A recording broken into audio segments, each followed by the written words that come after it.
குறள் கூறும் அறம். சென்ற பகுதியில் ஒழுக்கமுடைமை கண்ட நாம் இனி பிறனில் விழையாமை என்ற அதிகாரத்தில் வள்ளுவன் கூறும் அறம் பார்ப்போம். அதாவது Lustig not after another's wife. வேறு ஒருவனுக்கு உரியவனை விரும்பி எண்ணுவதோ அல்லது அடைவதோ கூடாது. இச்செயல் கொலை, களவு போன்ற குற்றங்களை விட மிக தீமையாக கருதப்படுகிறது என்பதே இவ்வதிகாரத்தின் மைய கருத்தாகும். தர்மசாஸ்திரத்தின் சாரத்தை உணர்ந்தவர்கள் பிறர் மனைவியை அடைய வேண்டும் என்ற எண்ணத்தை ஒரு நாளும் கொள்ள மாட்டார்கள்.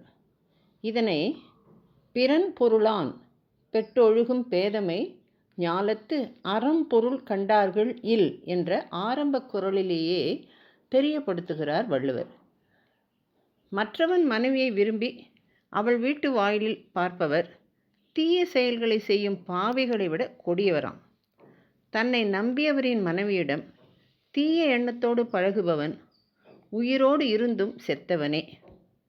அதோடு கொஞ்சம் கூட நினைத்து பார்க்காமல் மற்றவன் மனைவியை விரும்பி அவன் வீடு புகுபவன் எவ்வளவு தான் பெருமைக்குரியவனாக இருந்தாலும் என்ன பயன்? பயன் ஒன்றும் இல்லை. எனைத்துணையார் ஆயினும் என்னாம் தினைத்துணையும் தேரான் பிறன் இல் புகழ்.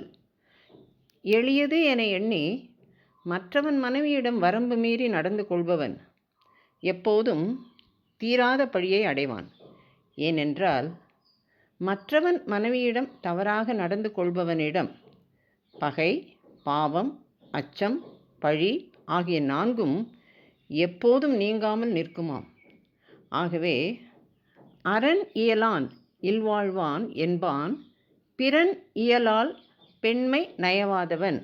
அதாவது மற்றவன் மனைவியை விரும்பாதவரே அறவழியில் குடும்பம் நடத்துபவர் ஆவார் என்பதாம். பிறன்மனை நோக்காத பேராண்மை சான்றோர்க்கு அரண் ஒன்றோ ஆன்ற ஒழுக்கு.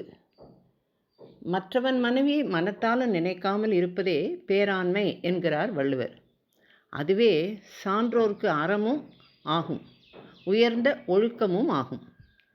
பிறர்க்குரியவளின் தோளை தழுவாதவர்களே நோயற்ற வாழ்வு வாழ்பவர் என்றும், வேறு பல தீமையே செய்பவனாக இருந்தாலும் மாற்றான் மனைவியை விரும்பாமல் இருப்பானே ஆனால் அவனுக்கு நல்லது என்றும் கூறி இவ்வதிகாரத்தை முடிக்கிறார் வள்ளுவர். இனி பிறனில் விழைந்த ராவணன் என்ன கதியை அடைந்தான் என்பதையும், இவனை போன்றே வாலியும் கீசகனும் என்ன நிலைக்கு தள்ளப்பட்டார்கள் என்பதையும் பார்ப்போம்.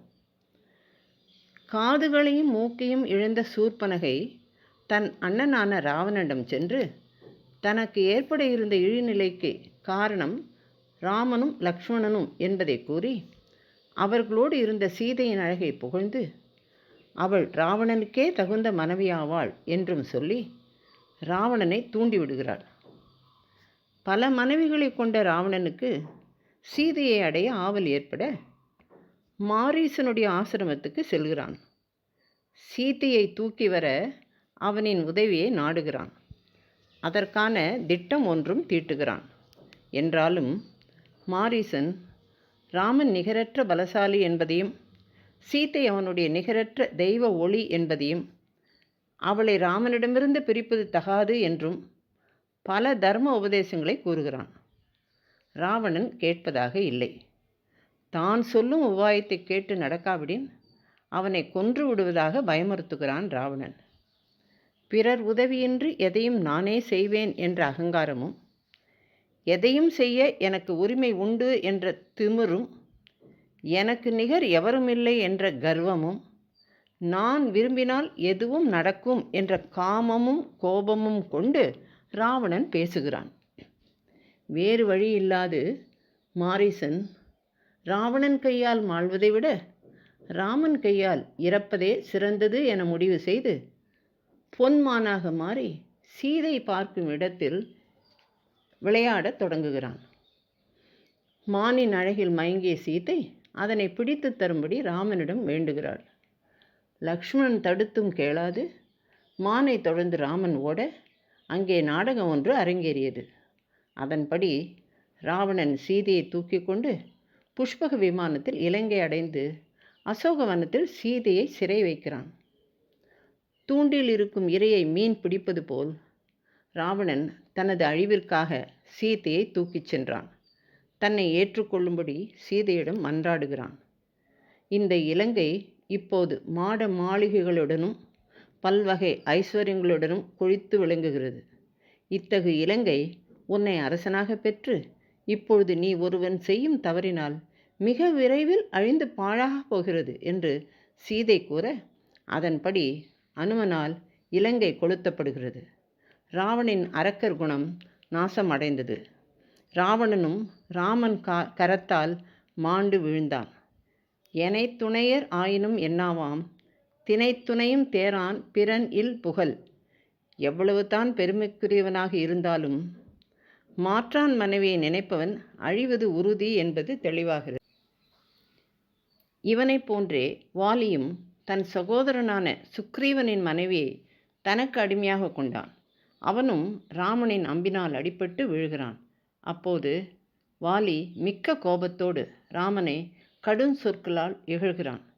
மறைந்திருந்து தாக்கியது தர்மமில்லை என்றும் தன் போன்ற வானரர்கள் இஷ்டப்படி எது வேண்டுமானாலும் செய்யலாம் என்றும் கூற, தர்மம் அறிந்த ராமன் பொறுமையாக அவனுக்கு பதில் அளிக்கிறான்.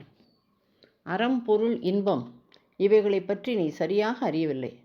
தங்கைக்கு சமமான உன் சகோதரனின் மனைவியை கவர்ந்தாய். அதற்கு சாத்திரத்தில் கூறப்பட்ட தண்டனை கொலை தண்டனை. அதோடு குற்றவாளி தண்டிக்கப்பட்டால் அவனுடைய குற்றம் அவனை விட்டு போய்விடும் என்றும் சொர்க்கத்தை அடைவான் என்றும் வேறு பொருள் நிறைந்த வார்த்தைகளை கூறவும், கோபம் நீங்க பெற்ற வாலி ராமன் கூறியது முற்றிலும் நியாயமானதென உணர்ந்து தன்னை மன்னிக்கும்படி வேண்டி உயிர் திருக்கிறான். மற்றவை நாளை பார்ப்போம். ஜெய் ஸ்ரீ ராமானுஜா.